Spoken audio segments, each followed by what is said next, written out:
یا ایھا الذین آمنوا لا تقربوا الصلاۃ کہ حتی تعلموا ما تقولون، یہاں تک کہ اس قابل ہو جاؤ کہ تمہیں علم ہو کہ تم کیا کہہ رہے ہو۔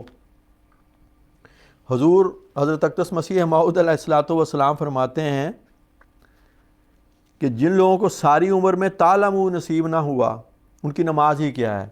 یعنی اللہ تعالیٰ یہ فرما رہا ہے کہ مجدوشی کی حالت میں نماز نہ پڑھو کہ تمہیں پتہ ہی نہیں کہ کیا کہہ رہے ہو، جہاں تک کہ تم جان لو کہ تم کیا کہہ رہے ہو۔ یعنی نماز کے صرف الفاظ دہرانے کا بھی فائدہ نہیں اگر اس کا معنی اور مطلب نہیں پتہ۔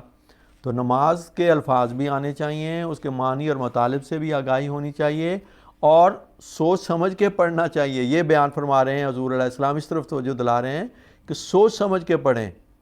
اور کتنے ہی لوگ ہیں حضور فرماتے ہیں جن کو ساری عمر میں تعلموا نصیب نہیں ہوا، وہ پڑھ جاتے ہیں اور ان کو پتہ نہیں ہوتا کہ ہم نے کیا پڑھا ہے۔ اس ضمن میں حضور فرماتے ہیں کہ ایک عورت کا ذکر کرتے ہیں کہ نماز پڑھا کرتی تھی۔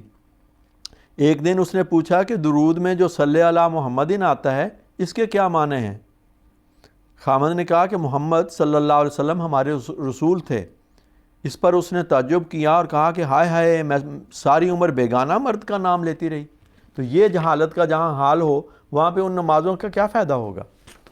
تو ہمیں ان لوگوں کی طرح نماز نہیں پڑھنی جنہیں پتہ ہی نہیں کہ نماز ہے کیا، اس میں کیا کہا جا رہا ہے، الفاظ کیا ہیں، ان کا مطلب کیا ہے، اس سے غرض کیا ہے، ہم کس کے سامنے کھڑے ہیں، کیا اس سے مانگ رہے ہیں۔